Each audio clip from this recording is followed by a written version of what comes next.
He has a 1-1 count. That one's struck high. Left side. That one's going. That's out of here off the wall. You have to be kidding me.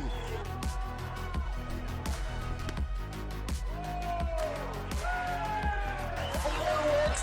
Here you go.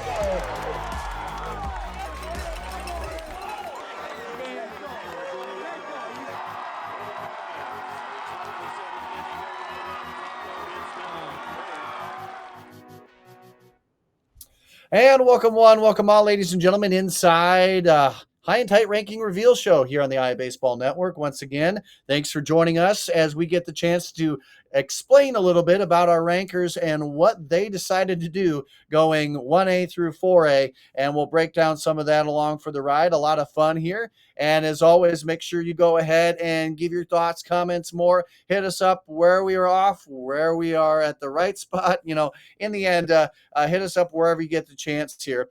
And as always, if you didn't catch up on things at rockfin.com/IAbaseball and become a member and get a lot of things right away. Subscribers eat first, and the chance for you to go ahead and catch up on all the things and see where how far we've come from day one all the way up until now. But again, as always, do that and get voting in, or excuse me, as I should say, get your thoughts and your nominations in for voting throughout this week on our performance/player of the week. You know what? Whatever the big time it is, a couple home runs, a slate of good games, doesn't matter. In the end, we want to hear from you. What were the games like, or what was the big game or games that ended up going through for your player? Again, always please, if you can, give a photo of some sort, stat line, and then we'll get it all. And then you guys have to vote, right? Of course, as this is dropping here, that means that voting has ended for this past week. But again, you can always go ahead and get your nominations in by Saturday, and then voting goes on Sunday. You got to vote. All right, so like I said, it's time where we dive into our rankings reveal. And of course, alongside the ride for me is Cade Nissen as we go through and dive through some of these classes and see what the shakeup has been here. It's always, we get to do this always on Sunday nights, and it's a good Sunday night tradition throughout the regular season as we go through. But, you know, we got some new shakeups here. I think, honestly, I believe in every single class we have at least one newcomer into the marks. And so, you know, we get some new faces that we've seen, and we get some teams kind of moving up the ranks here, Kate. Yeah, absolutely. And we missed last week. We're both just crazy schedule, just didn't work. So it's good to be back. And hey, if you're watching this today on YouTube, we got positional rankings coming out, version 2. And we expanded on the list too. So not only are you getting new positional rankings, but you're getting more of them. Rankers worked hard all this weekend to make sure kind of our stats were all aligned. It's all updated. And I like where we're at. I mean, we were running through all this before the show, and I mean, we're ready to go, and a lot of fun content, and it's always a fun time to get some new stuff on Rockfin that you guys deserve to see. But yeah, Class 1A, I got Linville Sully as the team I wanted to talk about, Andrew. Obviously, the defending state champs, and maybe a little bit too shafted on the preseason rankings. That we know how tough preseason rankings are, and it was not because we didn't think they were good, but more because we didn't know anything about them. And here we go. Linville Sully haven't lost yet, 12 games in, and the pitching staff is dominant. And it's because they have what might be the best pitcher in the class in Carson Maston. I mean, this team leads the class in strikeouts, opponent batting average, team ERA. I mean, everything you'd want to lead in as an elite pitching staff, they got it. And it's Maston, and it's Bolin, and it's a good repertoire outside of those two. But, I mean, they've got a 1-2 hammer ready to go. And, I mean, we talk about it all the time. When it's postseason time, I mean, you need a lot of depth, but at the end of the day, it's your top two going out and shutting down lineups. And those are a lot of the teams that end up on top in these class state tournaments, is teams that have dominant 1-2s. And Linville Sully, I mean, looking to repeat. They look like they have a pretty solid 1-2 up there, and they got a good team. Yeah.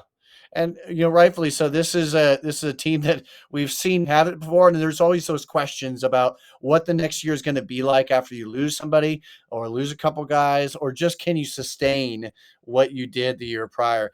And in high school, that varies so much. It's so volatile. That's why when you see runs, some big time runs like you see in Remsen St. Mary's and Johnston, though forth, you got to really appreciate those because high school baseball does not produce a lot of as much repeat guys as it used to anymore. So it's always fun as we get to see kind of those teams consistently at the top. But I agree with you there. A team that I had my eye on and I wanted to give a shout out again last week. We didn't get the chance to. This week, I got to give a shout out here. It's MMCRU. I want to give them a shout out because they came into last week undefeated, and they've only had 2 losses since. And who are they to? Akron Westfield, Remsen St. Mary's. Obviously, they're the 2 of the topper teams, not only in their conference but also the state as well. So I like where they're at. I think that in the end, there's a little bit of hesitancy on some people to look at it. I know 9-2 is not a ton of games in the grand scheme of things, but Lucas Braun is a senior that I just can't get enough of. He's batting 500. He has 2 triples on the season, and that's part of an overall good performance. Obviously, batting 500, 20 total bases on the year, and he is one of just 4%. I think I did the math.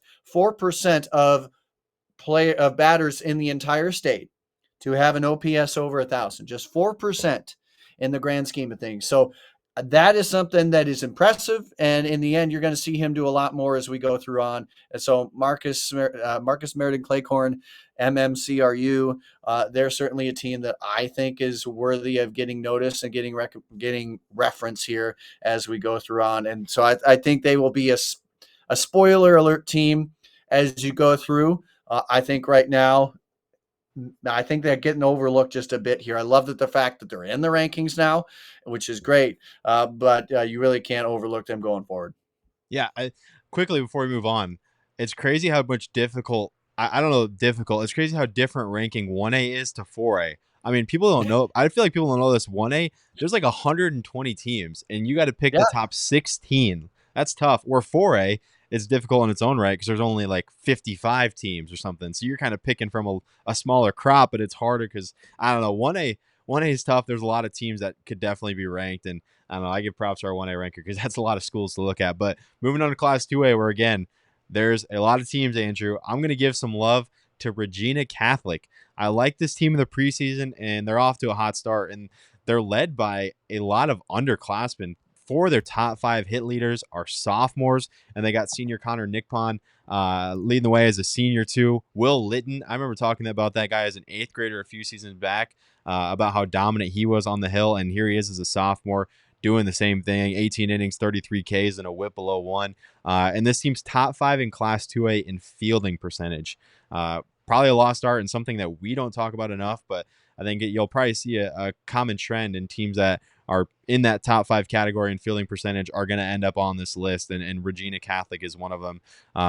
They play in a tough conference. They play a lot of tough games, but they're off to a really good start. I like Regina. Got to give a shout out to Meepo, too, Minneapolis. This team is scorching hot to start the year. I know maybe the strength of schedule isn't anything crazy, which is probably about their slow rise, but can't really knock them on that, and they're winning the games they're supposed to. Kyler Crow is a ton of fun to watch. We got some guys from Meepo on our positional rankings list, so I got to give some love to them, the Bulldogs. I mean, they're out of the gates quick in Class 2A. Yeah, and again, get a shout out to Regina Catholic as well. For me, Coach Roaring in his first year there is just kind of taking him off well. I mean, he knows what it's like to be at a high level school. Obviously, coming from Dowling, and so he's making it work. I think that's amazing to see. A team that I have been high on here, one of my 2 teams I've been high on, Marquette Catholic, is a team that I feel may have gotten dinged a little bit before based off of maybe the schedule. But in the end, this is one of the few teams that you look at and you go down the line and to see, okay, who has been the most consistent teams? And it's been Marquette Catholic. In the end, there are only 2 teams that have, or 3 teams, I should say, that have 1 run or 1 loss or less, man, a 1 loss or less on the season. And that Marquette is one of those teams here. Again, that you can't really as you go through and look at this, it's tough. Again, 2A is one of those as well. You get so many teams. Minneapolis, as you talked about, Regina as well, and then there's the Van Meters, Pleasantville's of the world, and Marquette has constantly been in there, done that, and in the end, they're ninth in total bases on the year so far within that bunch, which is really, really, really, really hard to do. And then on top of that, I mean, any hit category you look at, they're going to be top 10 as well. And in the end, I like teams that have consistency in offense and defense. One of the things that this team has done since the beginning of the year, Kate, they have been top 5 in stolen bases. And right now, here you are, third overall, yet again in stolen bases. And we look at some of the teams that we talked about before, like the Van Meters, the Rolling Stories, those teams who have been really consistently at the top. Grandview Christian, the team last year that kind of took the world by storm in 1A on the base pass. But Marquette Catholic, call it what you will, they win the games that they need to. So you look at a hallmark of all great teams, they win the games that they need to. And I think that they've done just that. I think that in the end, that's where I think they deserve to be in the top 16. I think that they're going to make a huge push up the rankings as well. But I also, I can't go without giving a shout out here. I want to give a lot of love to Beckman Catholic as well. I like, in the end, this is the programs that I am really high on are the programs that always have great coaching for one thing, but that in the end, this is a program that goes through the gauntlet of a season, and as as I'm as I look through, I always look to go through the power index a little bit here and call it cheesy what you will. I don't care. But in the end, what's your strength of schedule like? And nearly half of the battles that Beckman Catholic will play are outside their class, so a 3A, if not 4A. And they're one of the very few teams to battled against 4A in 2A ranks. Right now, they're 0-1 in that mark, but in the end, this is a team that you just don't get a whole lot of easy games, and that's exactly what they've gone up against, that kind of a schedule, and it consistently proves itself time in, time out, and time again. And we've had a new crop of guys this year. Joe Engler is a guy that I've liked. I mean, he's at the top of the stat sheet here, Kate. 36 total bases, hitting near 500 on the year, and again, he is one of those that as I did a little stat mark here, he again one of just 4% of players in the state to have an OPS above 1,000. So that is important. Chase White is a guy that I think is highly or underrated at this point, and then Engler, Brendan Engler as well is part of a brother duo, like I mentioned, brother Joe. That I think it's a really fun storyline. So again, they moved up the rankings, I think rightfully so, based off of what they were doing. They took down Northeast, who I'm not gonna harp on anybody. I think Northeast is arguably the toughest team that's not ranked. I think they're the best non-ranked team Yep. at the moment. And so I think that, when you sweep them, it's something. They won 13-3 over Minneapolis in May. So, that is something to be said there, especially where they're at now. That loss just keeps getting better and better for them. But of course, they also won against Assumption. So 3A there. So again, I got to give credit where credit is due. You face the teams, you win against those teams, you deserve to get the recognition. Yeah, a lot of disparity in Class 2A, Andrew. Before we move on, there's only 2 undefeated teams left now. I don't know, Yeah. like thinking back to last year, but I feel like these small classes, you kind of have a lot more teams last without a loss. But it's just Pleasantville and Underwood left unblemished. Yeah. And I mean, Peeville, holy cow, they look really good, and they've got some big ones this week at Des Moines Christian, at Van Meter for the #1 team in Class 2A. If they get out of this week unscathed again, I mean, we're talking about a legit team. I mean, we already know they're legit, but I mean, Pleasantville looks really good out of the gates. We'll go to 3A. Andrew, I'm going to talk about Heelan quick. I know you got to see them in a marathon doubleheader, or game 1 at least of that doubleheader. But Heelan, they just win. Started the season, preseason at number 10. I think probably kind of a similar story like Linville Solely. Didn't knock them in the preseason rankings because we didn't think they were going to be good. We just didn't know anything. And here we are. We're learning a lot about Bishop Heelan a month into the year. They're sitting here at number 2. The pitching staff, I mean, we talk about pitching a lot. This team leads Class 3A in opponent batting average, and they've got some guys at the top, Wahab, Gaswint, Lefevre, who hasn't really thrown a ton, but we know what he can do. And I mean, this team can drive in some runs too. Talking about Lefevre and Ethan Erickson, I know, Andrew, you're a big fan of him. That dude's hitting home runs left and right on my Twitter feed. It feels like he's got 3 already this year. Heelan's, yet again, a scary team. I know I liked him in my Class 3A state title predictions, and they're making me look good right now halfway through the year, and I'm a big fan. So Heelan off to a hot start in Class 3A.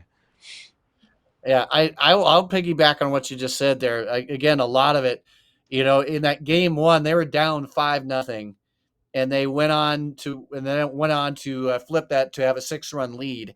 Again, against arguably one of the hottest teams in 4A right now, and just in Sioux City East and how they're rolling there. Again, you talk about batting average. I mean, they're top 10 in fewest earned runs on the season. Their offense won't wow you, but they just get it. They just hit the double here, single there. They make it happen. And one of the things I've been very, very pleasantly surprised with is you talked about Lefevre. He already has 2 bombs this year, and he had 1 or 2 at bats, I should say, 2 at bats throughout the entire Sioux City East doubleheader in which he didn't get on base. And it's really impressive. He is now becoming a hit guy.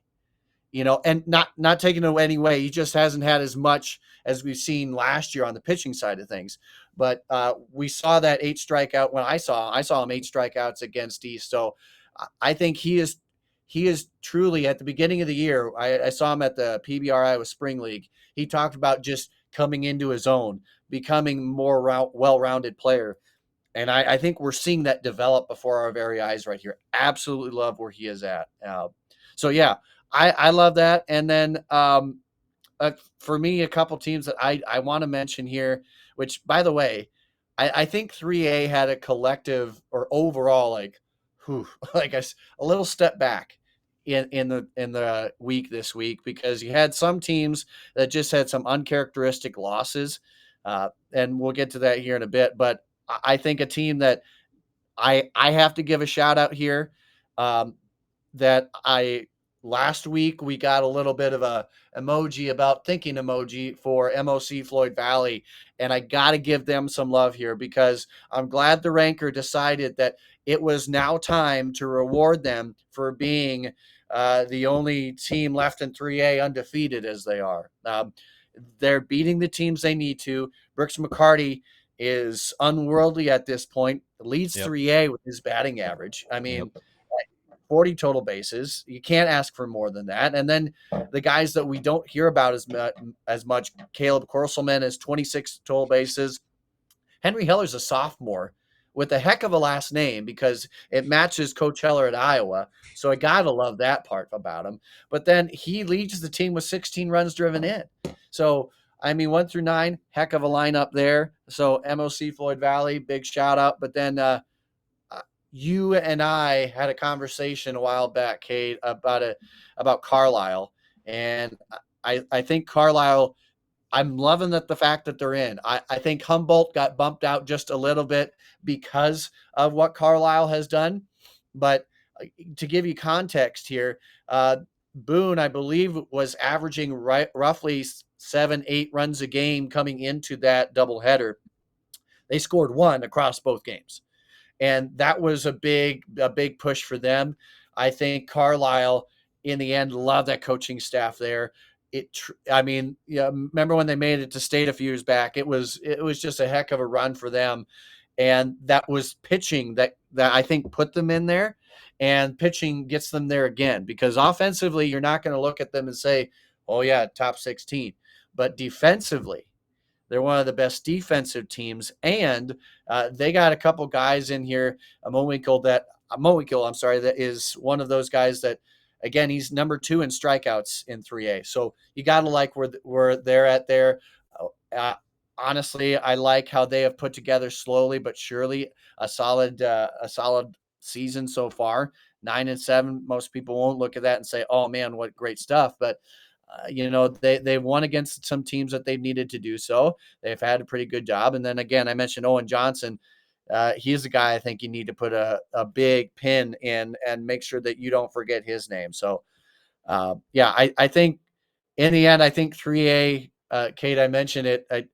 I think that collectively you've had a lot of teams kind of hit that little bit of a bump on their way up.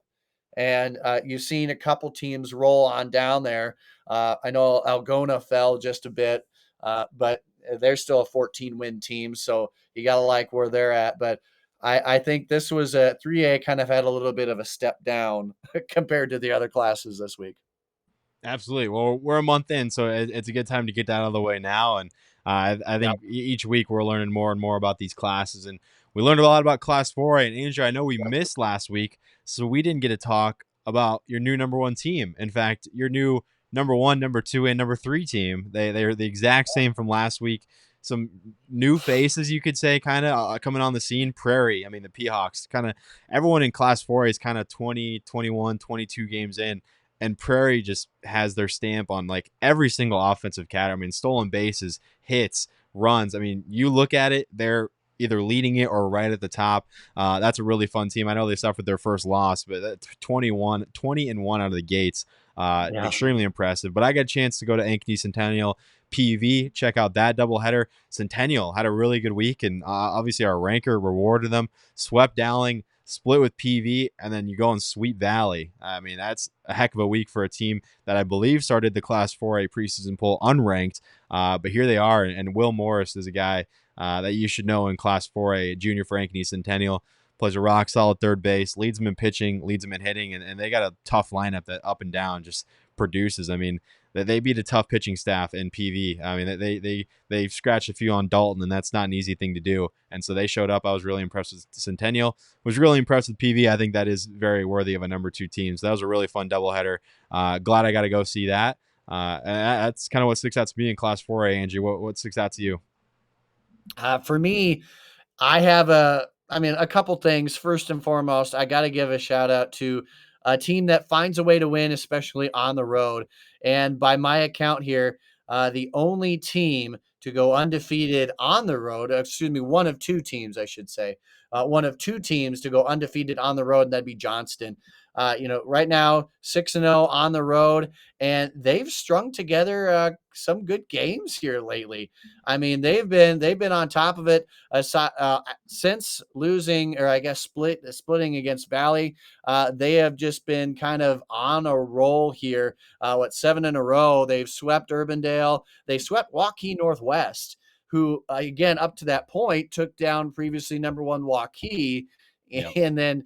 and so you're sitting here going, "Ooh, man, what a turbulent time this is." But then again, you look back at it and think maybe this is a Johnston team that hasn't started out as clean as they wanted to in the season, but it's still a Coach Barta led team. So at some point, you're just going to have to note that, hey, this is still the same atmosphere, the same type of program that has made back, consistent state tournaments, and it, has been one of the more dominating teams over the last 5 to 7 years in high school baseball here. So this is a team that I think just got off to a slow start, and they're getting there.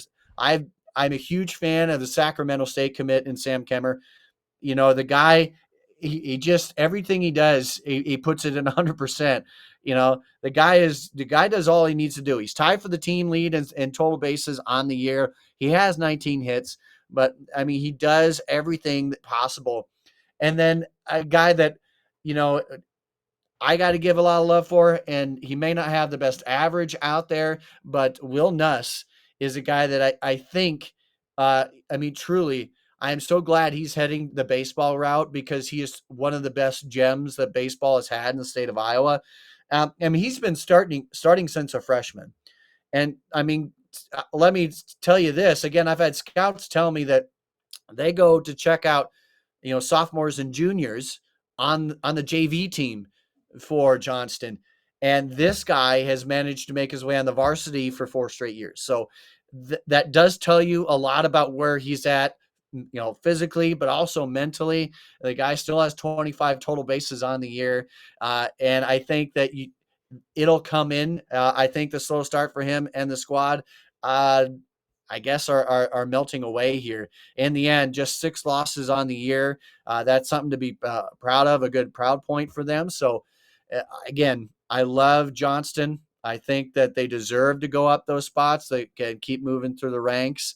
But I also know that we have a newcomer onto the list here in Atumwa. I you know th- it's a tough slate to go through what they do, but 14 wins is obviously something that's very important. They've been perfect through the conference, which is what they need to do. They need to continue to stretch their stuff and just get wins in the grand scheme of things. Down schedule, there's not a whole lot of big eye-opening victories necessarily. Some losses that are a little questionable, but they've been more consistent for the most part. They've been a consistent squad. And, in the end, Tucker Long isn't always the guy that is going to be doing it. I know if he's had some other commitments outside that he's attended to, other things going on, but Cameron Mannery is a senior that I feel is getting his chance and continue to rock it. 32 total bases, which again is a huge, a highly mark in terms of 4A batting right now. So he is doing well what he needs to do. A couple sophomores there in Larson and Well are doing a great job. Again, this is a team that goes up against that kind of a slate. So I do like a Tumwa in there. I think that they still need to. I think they need to confirm that they belong in there, because some of their losses I think have critics really throwing up the red flag here. But I think that this is a team that's been consistent enough, and I think in the end, consistency will win you games when it matters the most. Absolutely. I mean, Andrew, going back to the CML quick, I mean, kind of when you look at the CML in past years, it's been like Johnson Centennial, kind of 1-2, and you kind of, it's kind of that 2-horse race. This year, I mean, we're a month in, and everybody's got 4 losses in the conference. I mean, we're going Yep. Centennial 8-4, Johnson 8-4, Valley 7-4, Hawkeyes 7-4, Northwest 7-5, Southeast Polk. I mean, you're down to number 6, and they're 6-5. I mean, that conference is going to eat each other alive. But we all know when those teams get in the postseason, I mean, it's no slouch, and they're there for a reason. I was curious. I opened up the CML conference standings as you were talking. That just blew my mind. Every single team in that conference has 4 losses already inside the conference, not even outside, just to each other. Yeah. That's wild. It's crazy. Oh yeah, and there's no doubt about it. You're going to get, I think, with a first, you're going to get a record number of losses, not in a bad way. I Right. mean, again, Yeah. you're going to get a record number of losses, and still these teams are going to make deep postseason runs. And I swear we'll get at least 1 or 2 that are going to make the postseason or make the state tournament. So I think that's a wild point to bring up. I think that's really cool. And again, I don't think you can expect anything different out of the CIML. Well, we're a month in, Andrew. What do you say? What do you say we do this again next Sunday? We won't be Oh, missing any Sundays anymore. yeah, there you go. We can't. There's too much action that goes on. Too much going on. All right. Well, I appreciate everyone for joining in. Andrew, you want to close this out? Yeah, as always, really appreciate every comment, thought, stat, more. In the end, we want your highlight videos because we can get them out to everyone else too, right? We're all about seeing that. And again, email us IAbaseball #1 at gmail.com for any thoughts on whatever the case may be, games to go to, coverage to go to, of course, performance/player of the week. And again, make sure to get in touch with us there or through social media on X, on, of course, Instagram, on Facebook. However you can get to us, we're there. And so we want to make sure that we get you as highlighted as much as possible. And as always, high and tight coming your way. It's a chance. This time we get the chance to break it down with one of the top catchers in 3A, and Anderson Sherm, and out of Pella. It's a fun conversation. Cade knows all about him as well. He's so cerebral with the game. He knows he knows exactly what he's eating for breakfast, how it's going to impact his game at 7:00 that night. I mean, he goes through everything on Instagram. He's absolutely a joy to watch. So if you get the chance, hit him up. But we'll have him on the show. And again, not only with your performances of the week and the winner, which again, you got to tune in. That'll be the first thing that we do, go through the candidates and get you our winner and performance of the week. And of course, then as well, our amazing things seen this week, great videos. Keep funneling them in. We want to see them. We want to see how well they all the great stuff that happens in Iowa. So high and tight coming your way as well later today. All right. So with that, Kate, thanks again. Everybody, thanks again for tuning in. Make sure hit up Rockfin and hit up all the places that you'll be able to catch up some really good new content coming on up. So you don't want to miss out. Peace and thanks as always. Stay safe on the base pass.